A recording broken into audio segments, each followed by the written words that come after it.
this is John, host of the Prepared Mind channel. Welcome. We've got an exciting video to watch here. But before we get started, I want to thank everyone, all the new subscribers, for finding the channel, for clicking subscribe, for sharing with friends, and for giving it a thumbs up. I recommend all prepper channels, every video you see, give them a thumbs up at the very least when you stop on by. That way YouTube gets to press forward with more prepper videos and giving us higher ratings. All right, so there's a lot of consternation, there's a lot of concern, a lot of debate and rhetoric that flies when it comes to when shit hits the fan. What are you gonna do, right? Why are you gonna do it? Who is gonna do what? Right? We've got a nation, a world full of people, and everyone has their own idea of what they need to be doing in order to get through this event. Now, one of the things about discussing shit hitting the fan is you never know how fast it's going to accelerate. For example, Hurricane Katrina, very fast, right? Everything was just destroyed instantly, and it was chaos. It erupted. Okay, down in Venezuela, they have a long, protracted slide from where they were to their version of chaos, which is everyone trying to figure out how to survive together in a third world country. So there's different variations, and there'll be things everywhere in between. So I'm going to go through day 1 through day 4 of shit hits the fan. Don't worry about whether it's day 1, day 2, day 3, or week 1, week 2, week 3. Okay, what we're looking at is a progression of events, and we're looking at what different groups will do concurrently or at the same time, so you can think about your plan. And once again, this isn't about my plan is the right way and my idea is the only way and it's my way or the highway, or I'm the expert, listen to me.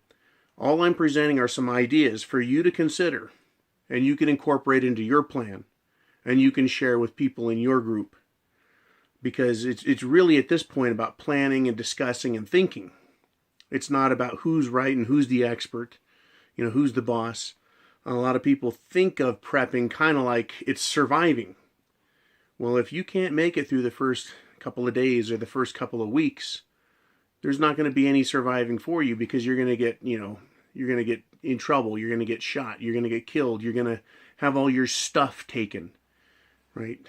The things that we don't want as preppers to happen, which we try and plan for, right? So we say you need food, water, shelter, clothing, defense.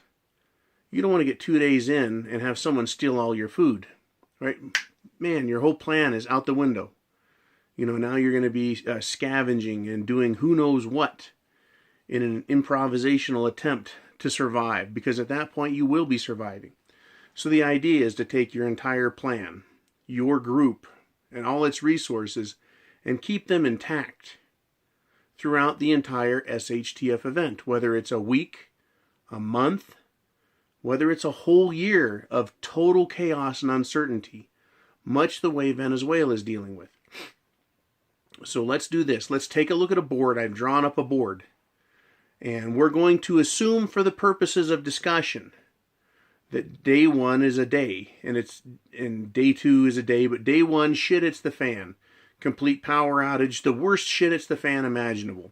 A nuke went off in some city on the other end of the country, right? But you have chaos has erupted in your city, right? Everyone is panicking. That's kind of what we're looking at, okay? Nobody knows what happened. Everyone's scared to death. It's kind of like 9/11, only 10 times worse, because the country is coming apart at the seams.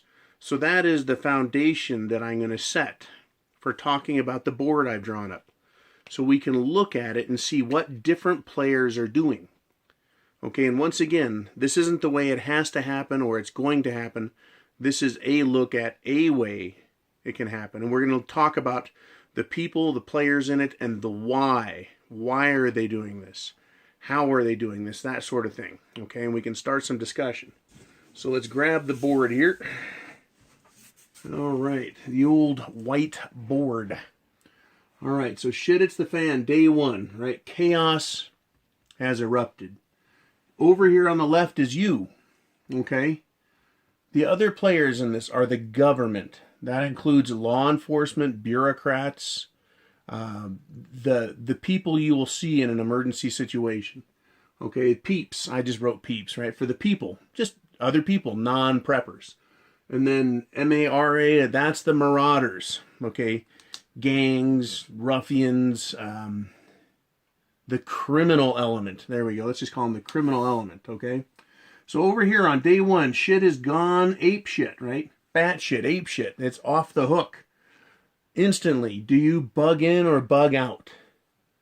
This is where your plan comes into play. Whatever your plan is, once you've established that shit has really hit the fan, that it's gone south and it's not looking pretty, you've got to get your group together, right? And figure out how you're going to execute your plan, right? Is it go now, or whatever your plan is? It's time to decide, choose. Some people have said, well, they have multiple plans, right? If it's this type of shit, it's the fan, they're going to bug in. If it's another type, they'll bug out instantly and then come back in a day. Whatever your plan is, you're deciding which way to go. Day one, government. And I stated this a few videos back. It's very important to note that government knows who you are as a prepper. They know who you are politically. They know what your belief system is based on your emails, your tweets, based on the videos you watch, the magazines you get. And a lot of people say, I don't believe that they're that organized. In a lot of ways, they're not. But if the communists during the Bolshevik Revolution knew who to go after 100 years ago without computers, do you think that today's government could figure it out and keep a very simple list of who they need to get? If the Nazis, prior to World War II, and then as they invaded country after country after country throughout the European continent, if they knew who to go after, and they had lists compiled on stacks of paper, and they systematically went after everyone, don't you think it's believable that the government we have today, with all its computer power and networking and communication ability, is going to know who you are, who the preppers are? Now, depending on your area, depending on the size of the government, depending on the ratio of people to the government, or should I say, the size of the town you live in, they're either going to consider you an ally, they could consider you an enemy. Literally an enemy. Okay? That is the threat. And we all have to decide for ourselves, right? Based on what we know of the government in our area, who we're dealing with. Day one, when shit really hits the fan, government is going to remove its threats. There's a lot of fear within the government that there are anti-government, anarchist elements, that there are people who want civil war, who want to come in and instantly fight the government, to take vengeance on the government, to do any number of ridiculous things to the government. So the government wants to remove any and all threats. And with the Patriot Act and the NDAA, which is the National Defense Authorization Act, the government at the federal level has put right-wing groups, and this is of course under a left-wing administration. They consider anything that is right-wing, fundamentalist Christian, fundamentalist constitutionalist. They believe that they are a threat, and the government is going to want to remove you. Day one. The same way, down in New Orleans, the chief of police came out on the news and says, we're going to collect the guns. Nobody will have guns. We're going to get all the guns. He was very clear about it. Very, very clear about it. Okay, so day one, you've got to decide what you're doing, because the government already knows what it will be doing. It will have to muster its troops. It'll have to decide what the threat level is, and then decide what it's going to do, and then go about executing its plan. So preppers and the government are concurrently getting together and deciding what to do. Prepper groups, government groups, they're going to decide what to do. Now, the people, they aren't acting as a group, as a cohesive unit. They're not a homogenized thinking force. They're a bunch of independent dipshits. When shit hits the fan, they just go bonkers. Whatever it is they need at the moment, or the thing that crosses their mind, that's what they do. So they're going to run and try shopping. Right? They don't know what to do. They're going to try shopping. They're going to consult their prepping ideas. Okay? They're not altogether on top of things, right? If they were, they would be preppers too. And then we come over here to marauders, right? The criminal element. Day one, if shit hits the fan, they're probably going to be partying. They're going to be celebrating the demise of civilization and law and order.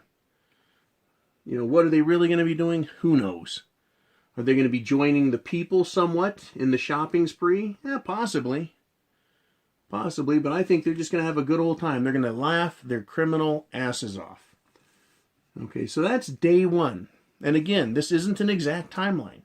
This is just an idea to help us think about what we need in our individual situations, how quickly we need to act, how we need to think of different groups and people, the different players. Okay, so let's go to day two of supreme shit is at the fan. Right, the power is still off. Some people have some radios. They've heard there was a nuclear bomb. The nation's in turmoil. There's no coordinated effort on any level that's appreciable. Everything's being handled locally. Your group, on day two, will need to have executed its plan. Right? Get all of your members together. Right? Whatever your plan is, you say, and go, and you do it. Okay? The government is going to, on day one, as soon as they get their act together, remove threats. Day two, they're going to pull the Hurricane Katrina plan. They're going to start gathering up the guns. And in a severe, and again, we're talking about a very severe, very quick, very powerful SHTF, right? The shit really splatters the fan. In fact, it knocks that fan right over. Okay, they're gonna gather guns. They're gonna remove things that are a threat to them, and they're gonna gather food, resources like medical supplies, water, anything they can, water purification systems.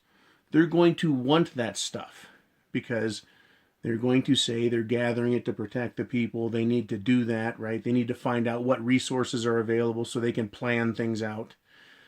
If they knew what to do, they'd have done it already themselves. They wouldn't be coming to take it from you. But that's how government works. That's how it has always worked. They don't let people keep their own stuff. Okay. So on day two, what are the people doing now? They're looting. They're looting. They're going to stores. The stores are now sold out. They're going everywhere they can. The power's out, so businesses have their doors shut. Right? People usually end up looting. They kind of join with the criminal element. I'm not saying all people who aren't preppers are going to loot. I'm just saying the people in general are going to loot. The other people, they're going to panic. They're going to be sitting there like helpless knuckleheads. They have no idea, no clue what to do. Right? Their chance to shop went by them. They look in their cupboards, they have just a few days of food. Right? Just like we all do. We just have just a few days of food. So looting will take place. Basically, an increased intensity level in the search for resources, including firearms, including clothing, including anything that they think is of value. Right? The less intelligent and more criminal the mindset of the crowds, the more they'll go after things like televisions, even though there's no electricity and it's a severe SHTF. They're going to still do things like that, just because they're not all that bright. Okay? And then, of course, marauders. They're going to go into full-scale, let's just call it stealing mode. They're going to steal from businesses. They're going to steal from people. They're going to steal the will of people, right? They're going to start influencing those areas in their neighborhood. There's not going to be a government presence So the marauders are going to start to feel empowered, emboldened. This is when they'll really become a threat. About day 2 in a severe SHTF. Remember, that's where we're operating from, the notion that this is a very fast-moving, very aggressive apocalyptic event that has occurred. So we get to day 3, okay? Day 3, your group, the prepper group, is in full defense mode. You realize, right? Everyone sits there and you're all shaking your head going, yep, it fucking happened. Here we are, right? We've got our food, we've got our water, we've got our defense, we've got our plans, we've had our training, right? We've all come together and decided, yeah, this is it, right? It is full defense mode. It is basically your self-preservation, is on the line. On the line. So it really becomes day 3, every man for himself, every group for themselves. The government's going to go into damage control. They're going to realize that their efforts to remove threats and gather guns and food have paid off in some ways. In other ways, it's hurt them. Because people aren't going to willingly give up their guns. I don't think so. Not again. Hurricane Katrina taught some very valuable lessons to people. That when something bad happens, the government is not on your side. Okay, the people that went to the Superdome, they weren't very happy. People that had a visit from the police, from the military, from the National Guard, they were not real happy with what happened. And it's really too bad that everybody doesn't get to know the whole truth about what happened in New Orleans during Hurricane Katrina. But on day 3, they're going to go into damage control. They're going to step back because things are going out of control fast. Government's going to have to decide if it can continue to operate. What does the government need? It needs people. It needs fuel. It needs food. It needs water. It needs everything else that everyone else has. And unless the government itself is provisioned or stocked, prepared in other words, it's going to have a very hard time controlling itself and controlling the situation. Which really, as a shit it's the fan situation, it is out of control. Okay, we go to the people. They are in full-blown riot and panic mode by day 3. No power. Government's out of control. Neighborhoods are burning. Right? The marauders are attacking others. Right? They have realized that the government has stepped back in damage control. And that they can do whatever they want over here in the criminal mindset land. Now, where do we have evidence of this at? And again, I like to look back on history and see what people were doing. Down in the LA riots, the police backed off.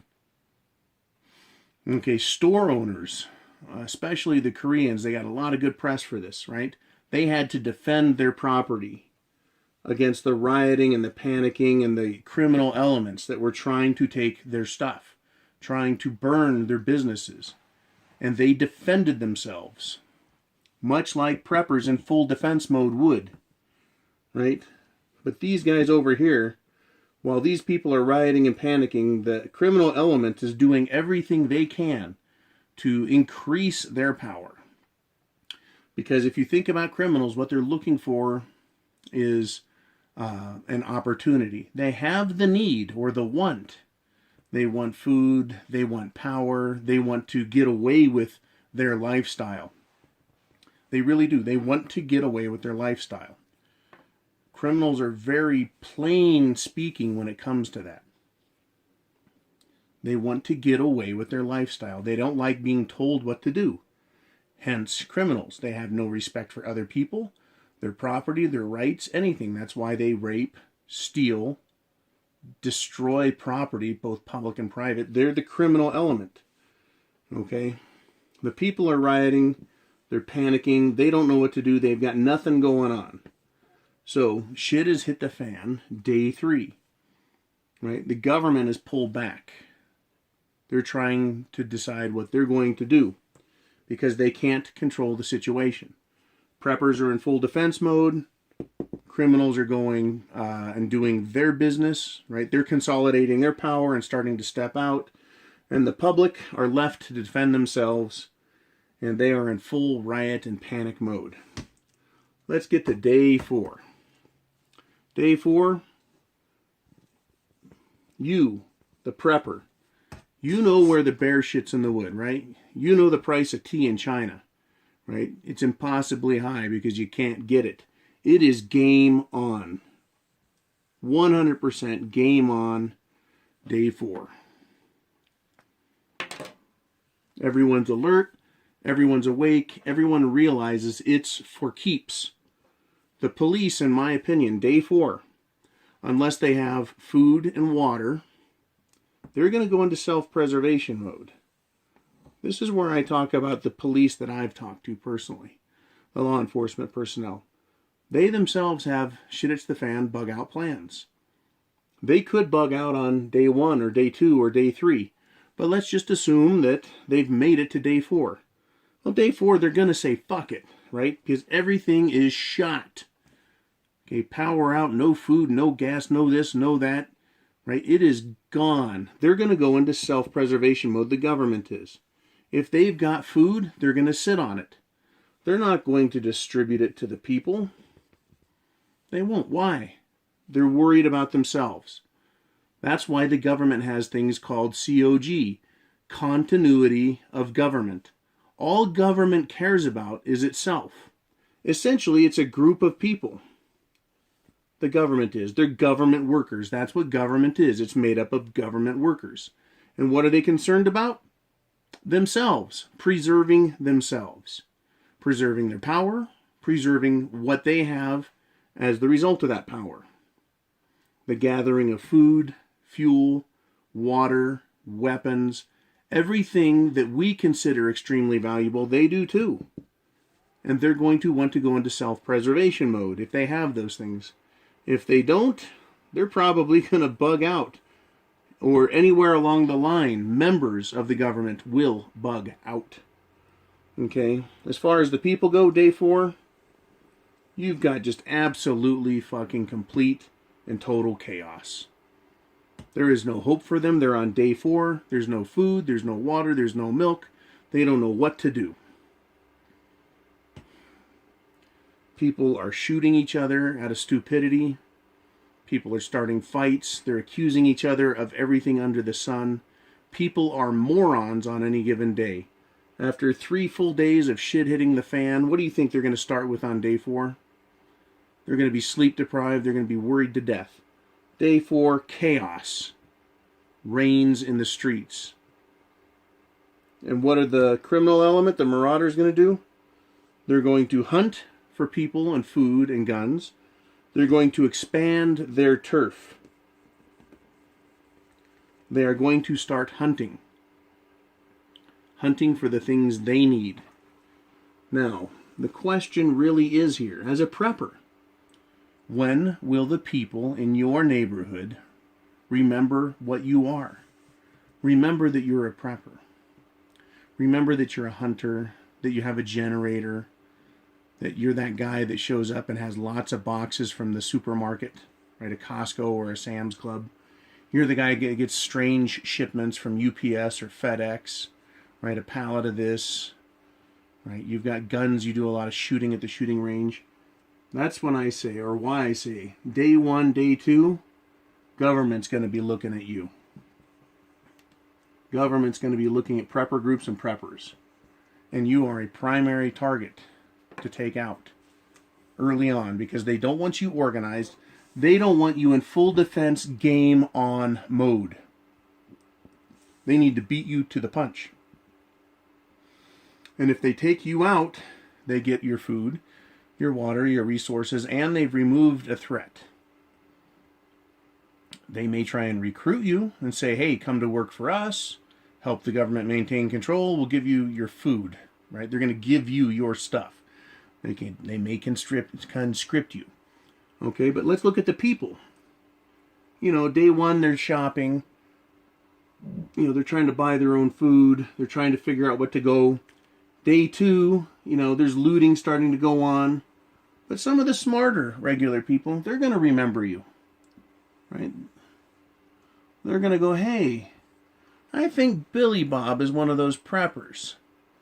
He's got a bunch of those quads down there. I see he has guns. I think he's one of those survivalist types. And I see all that camouflage. He's got camouflage on his truck. Right? He's got a bumper sticker in the back that says NRA. I have a funny feeling that Billy Bob is a prepper. And this is when I did the video and talked about how the hordes will hunt preppers when shit hits the fan. The people at some point, day 3, when they're panicking, they're going to do the same thing that the government does. They're going to start looking for resources. They know that they're in big trouble, and they're going to go find you. You'd better be in full defense mode at that point. Whatever your plan is, you better be set up, willing, and prepared to take full defensive measures against everybody and everything, because you've got to preserve yourself. Day 3, the lights haven't come back on, the food trucks aren't rolling in, right? Disco is not playing on the radio. You know shit has hit the fan and it's here to stay. So you can see at different times during the process, you'll be doing your thing. Government will be doing their thing. The people will be busy fucking up. And the criminal element will be busy being criminals. But at some point, at all times, someone's going to be looking at you as a prepper. You are a target, starting on day 1. Like it or not. Now, I know why that idea makes so many people uncomfortable. Because you don't want to believe that your government would do that to you. You would expect somebody in the government, instead of trying to punish you, say, hey, kudos, Billy Bob, you did great. Good job. We're going to protect you and make sure you make it because you've got lots of food. You've got lots of weapons, and we really like you because you're so smart. You would expect your neighbors to just run by, give you the peace sign, and move on, right? You would expect criminals to go, don't fuck with those guys, they've got their shit together.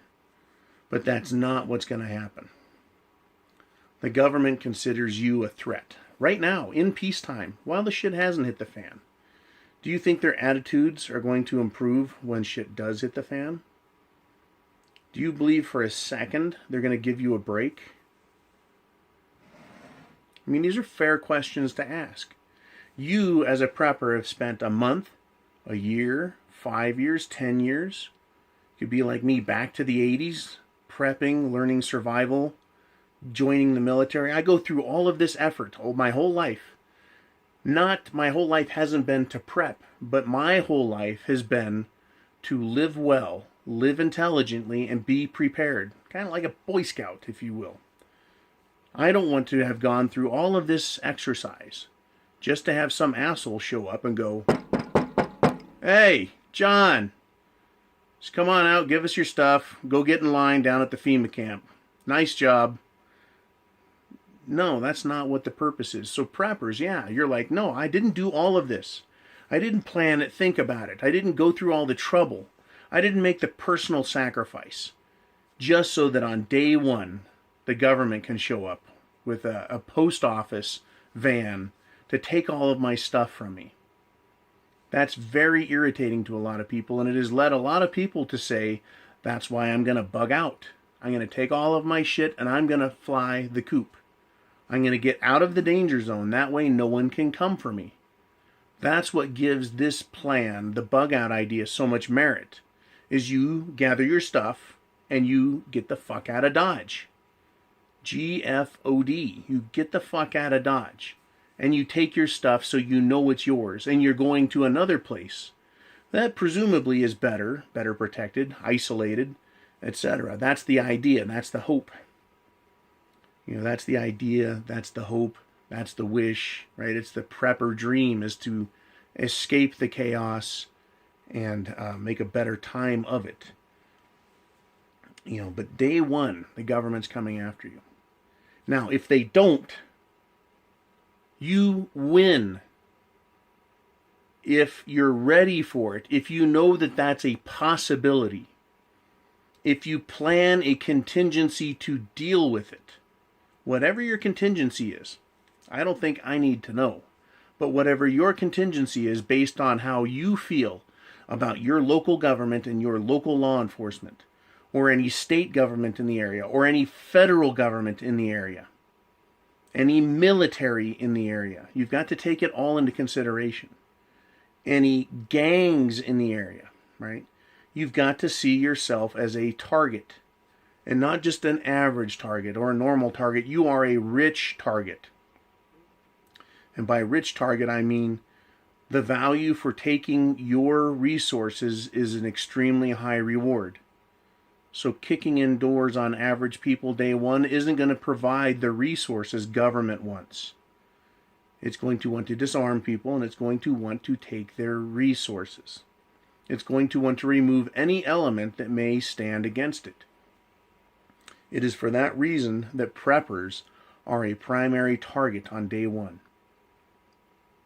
And again, if you don't believe it and nothing happens, fine. Hey, John, your information was of no value.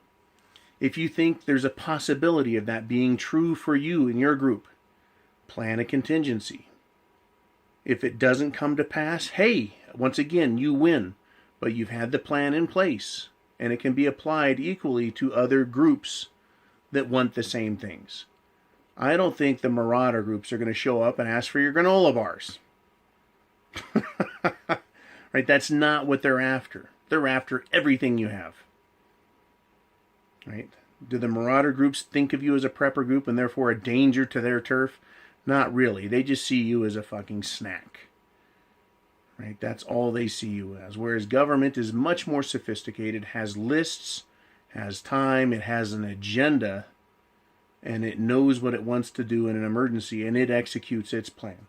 That's why I think as a prepper, day one, day two, maybe day three, your biggest threat is your own government. And I'm talking about a severe shit hits the fan. Now, if you want to look at countries like, let's go down to Venezuela, a very a notably popular country to talk about because of the state they're in. Can you imagine after, 8, 9, 10 months, 12 months, 2 years, who knows how long they've been slipping into oblivion? If you had a shipping container packed with long-term food storage, and the starving people in the city around you knew you had it, do you think that they would ignore that? Do you think that they would go, well, yep, that's Jose. Jose did a good job planning. We're going to leave him alone. Kudos to Jose, right? No, they're going to say, let's go fucking get Jose, right? The smart motherfucker. We're going to knock him upside his head and take his shit. Same with the police. The police are trying to maintain law and order down there the best they can for whatever good the police there are. I have no fucking clue, and I don't want to go down and find out. But the police down there, or the government, the bureaucrats, they want the same thing. If they find out Jose has a shipping container full of Mountain House, they're going to go knock on the door and do the old tax collector here for your food thing. So as preppers, we have to understand that the potential is very real. Whether it's the government or whether it's hordes of people, they will hunt you. You are a target. You're a rich target. Even though you are a porcupine, you're a porcupine that's flavored like bacon. So they'll be thinking of you. I think I've covered this pretty good. I wanted to basically exhaustively cover the situation, cover the scenario. What can you do about this? The best you can do is plan. You can hope for the best, eliminate variables, train, develop thinking skills, critical thinking skills. Understand the neighborhood, the area, the region you're in, what government agencies are there. right? Get an idea of the natural resources that are in your immediate area and the surrounding area. And while there may be nothing of high value in the immediate area, the surrounding area may have something like cattle or a river of water, a body of water that may have fish in it, say a salmon run. So while your immediate area isn't rich, it could be not too far away that there's some natural resources. But then again, those natural resources are also going to cause people to come there, congregate there. So there's a plus and a minus to a lot of different things. And once again, I'm not going to tell you how to get through this. I'm not going to tell you what to do in any given moment. Right? I'm not that survival guy that knows all this shit so well. He's going to tell everyone what to do in every situation at any given moment. Because he's Gary Kasparnik, right? Or who are these chess players that can play 7 or 8 games at once, or 10 or 12 or 20? They're amazing. Anyways, I'm not that guy. I'm telling you, you need to think of your plan. What I've done is present a scenario to you, talked about some of the players, and then said, what do you do, right? We know who, we know what has happened, we know why they're going to do what they're going to do, these players.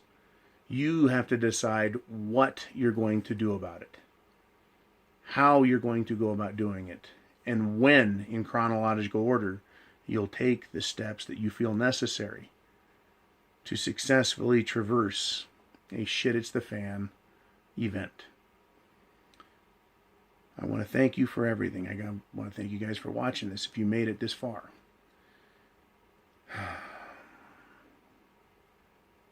Yeah, I think I pretty much covered it. All right.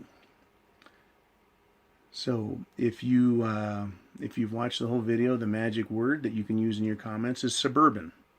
If I see suburban in there, whether we're talking about the vehicle or suburbia, right, suburbs, that means you watch the whole thing and you're having fun.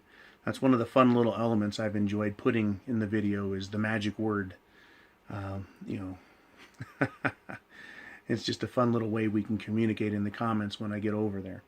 And speaking of that, I try to get over there as much as I can. As you can see, this video is almost 40 minutes. I'm exhausted. I've got to get some rest and then get up and do it again. Oh, and there's one more thing. At the end of the video, there's some little things come up on the screen. One of them is my icon, the Viking. I believe it's over here. And what it'll do is, if you click on that, it should subscribe you automatically. Over in the other corner is a little icon of Canadian Prepper. And then there's a video that's recommended, I believe, down here. Canadian Prepper, I've communicated with him occasionally via email. He is a very intelligent man, very generous with his intelligence. He's very good at passing his information along. He's got a very polite manner about himself.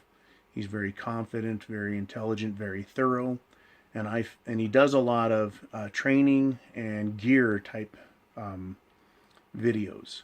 He does some psychology videos as well. A lot of things kind of like I do, but he does a lot more different things. So I really believe that he is a great site to go to for different types of information. I don't think he's going to steer you wrong, even though he's from Canada. It's fun to tease the Canadians. It's like the 51st state that doesn't want to be a state, but sure wishes they had guns. Anyways, Canadian Prepper. If you want another great prepping channel, I'm going to tell you, go there. Good information, good tips, good tools, good training, good thinking. He's had his act together, and he puts on an entertaining video as well. And, like I said, covers a broad range of subjects. So, if you haven't already, click subscribe. Definitely give me, Canadian Prepper, everyone, thumbs up on every video.